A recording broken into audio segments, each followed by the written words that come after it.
Welcome to Connecticut Health and Wellness Practitioner's YouTube channel. In this video, we're going to be learning a little bit of his and her story of herbalism, how it's used today, and how it could benefit us emotionally, energetically, and physically.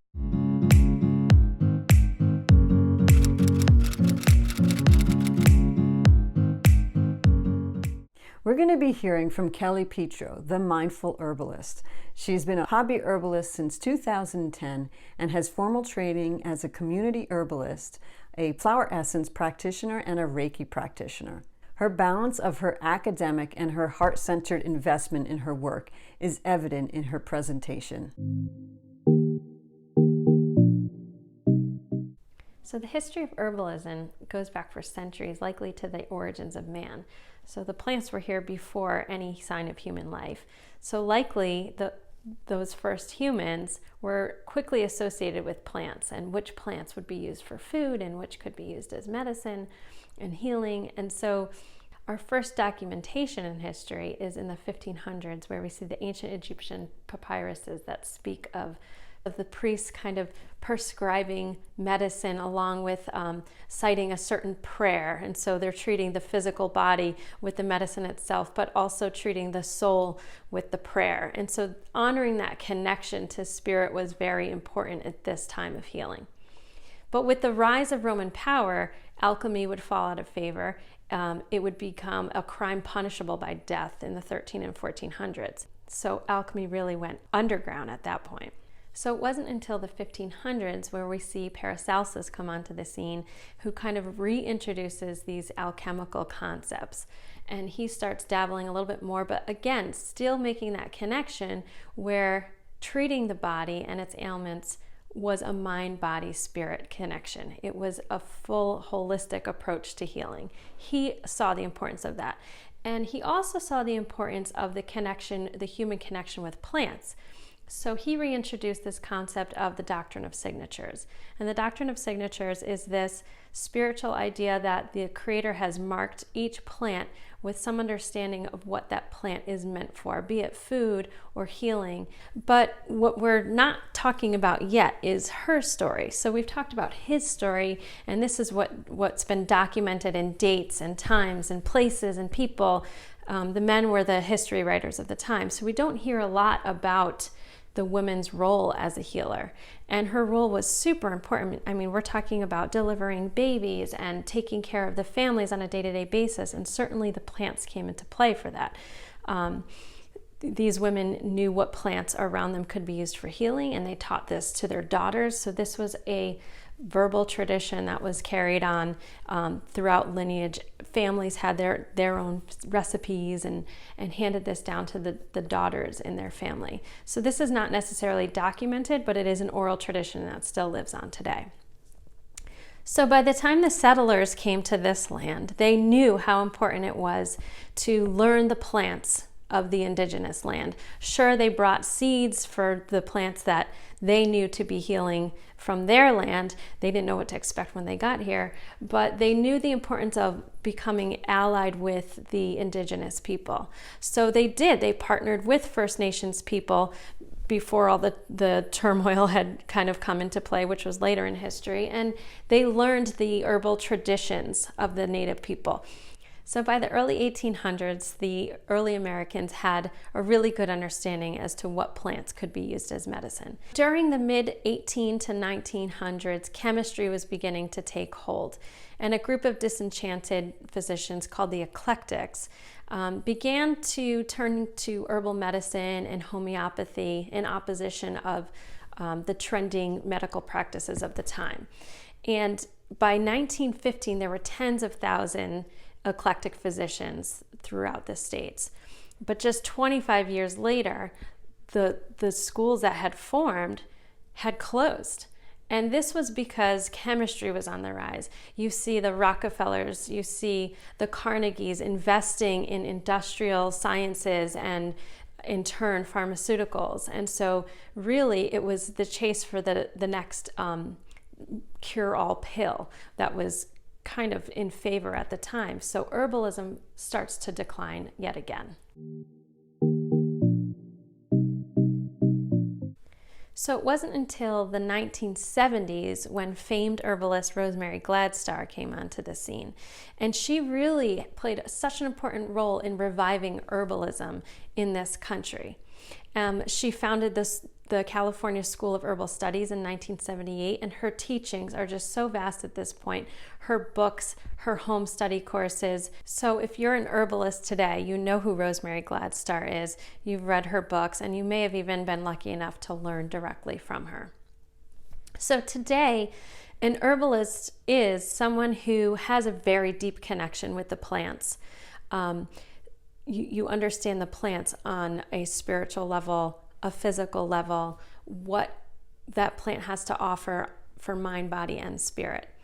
And while some herbalists lean more towards the spiritual, while others lean more towards the physical, you're starting to see more of an emphasis come back on the spiritual aspects of plant healing.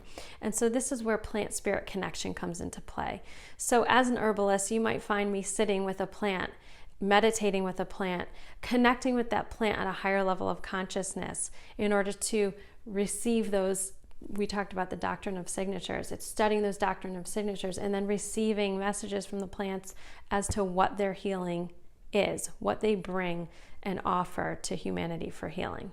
So much like the teachers before us, our herbal ancestry, we still do walk a fine line. We have to be very careful as herbalists not to portray that we are practicing medicine, because in fact we're not.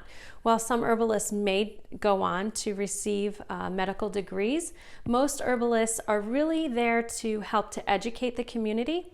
We do not treat, we do not diagnose, we do not prescribe. Those terms belong to the medical community, but what we do is we hold space for our clients to share with us what they're experiencing, and with our understanding and knowledge of the plants, their actions in the body, their virtues when it comes to healing, we can then recommend to our clients what plants might help them on their healing journey. And it's really understanding plants, their action, their energetic, and then talking with our clients to understand their constitution. So we wouldn't give a very cooling herb to a person who has a very cool constitution. So there is an understanding of physiology and what goes on in the body, what might be happening in the body. And certainly if a client has gotten a diagnosis from the doctor, we can work with that information to suggest the appropriate herbs. So the challenge that we have now is that we've become so estranged with our connection to nature, to the point where some people do fear this form of healing. Oh, I don't know what it'll do to me. I don't know if it will work. They get nervous. And so the quick pill is always the easier option. But it's interesting to me that we have this estranged relationship with nature, and yet we still find ourselves in the sickest time of our century. We have more medication than we know what to do with, and yet we're still such a sickly population. We spend more on healthcare in this nation than any other nation, and yet we are still afflicted with mental and physical illness. But I do believe that when people connect with plants on a higher level, that some profound healing can happen. So there's a consciousness that exists in the plant kingdom that we haven't adequately tapped into in this generation of humanity. But if we do raise our vibration, we can connect with the plants on a completely different level and receive healing from them in ways that we probably can't even fathom at this point. And this concept is not new at all. In fact, it predates us by centuries, the ideas of plant consciousness. But we're starting to see it be reintroduced in this time where we need it most, to be quite honest. You know, you see science examining the mycelium of mushrooms and comparing its communication ability to the World Wide Web. We've never heard things like that be used before, these comparisons. And it's true, the communication that happens on that level is so deep and so profound. We see science exploring how species support one another, its offspring underground through the roots and through the mycelium, this whole communication network. And it is a communication network that we can tap into for advanced healing. So we see evidence of plant consciousness at work in our day-to-day life. We just have to slow down and pay attention to it. A really good example of plant consciousness at play is dandelion. We see dandelions come back year after year after year. It grows through the pavement. It grows through the roughest of circumstances. And there it is. It's bright, shining yellow sunshine ray of energy, kind of pick me, calling out to us. And it's interesting that we choose to spray it with chemicals. If we only knew the virtues of this plant and why it's showing up for us.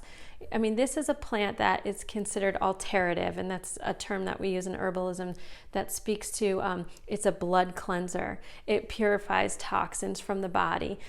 This is a plant that stimulates digestion and decongests the liver, and yet here we are wishing for its extinction on an annual basis. We all head out to Home Depot and we grab our Roundup and we spray down that plant that has so much healing power. And so if we just slow down enough and pay attention to what plants are showing up for us, we can have a profound healing experience. And the plants, that's part of plant consciousness, is when a plant shows up for you in a way that you don't expect it. And we just think, oh, wow, that's never been there before. But if you really sit with the plant and understand what healing it can bring, that is plant consciousness at play. That's showing you that this plant is here for a reason. It's responding to its environment, the energy in its environment, the people, the plants in its environment, the other animals in its environment. It's showing up for a reason. And it's really up to us to slow down and take a look at that and understand why. So plants can offer a variety of healing experiences, right? We have physical plant remedies in the form of tinctures and teas and salves and oils. But then we have the more energetic healing aspects of plant remedies. And this is where homeopathy comes into play. It also is where flower essence comes into play. So the idea that every plant has its unique vibration, and that by taking in that vibration, our bodies can then attune to that vibration. So when we raise our vibration, we're making way to rid ourselves of those lower vibrations that may be holding us back emotionally or energetically in our lives. And so this is flower essences and this type of remedy that addresses more of the etherical body versus the physical body of the teas, tinctures, etc. So I think where we see herbalism heading today is in a way that honors both the older traditions and some of the more new modern information that we have thanks to science. So we're moving away from more of that allopathic herbalism where, this plant is good for this ailment. And we're really starting to look at our clients in a more holistic manner. And we're looking at the plants in a more holistic manner. For example, we might be working with a client who is experiencing stress, and she wants herbs to help her to alleviate some of that stress or support her body during these stressful conditions. We would look at her constitution and the energetic of the plant to decide, well, what's the right plant for her? And so maybe this is a person who's constantly in her head. We want to ground her. We might choose something like an ashwagandha root over perhaps a holy basil, ashwagandha being more of a grounding energy.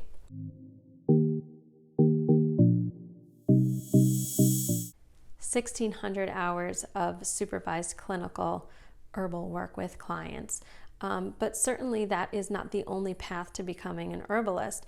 You can become a community herbalist where you're there to help serve your community in educating them on what the plants bring, what healing they bring, help them to learn remedy making, how to infuse oils, how to make a tincture, how to identify these plants. You can become a grower of these medicinal plants. So there's a whole host of branches of herbalism that you could pursue, be it for a career, a hobby, or just to help support your family on their healing journey.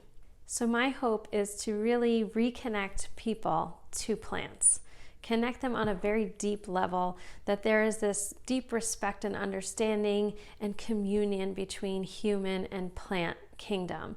And that if they can start to look at the plants growing in their backyard and stumble upon different plants in their everyday life and become curious and starting to want to know about those plants, then that really is ultimately the first step in environmentalism. And that's environmentalism not from a place of intellect, but from a place of the heart.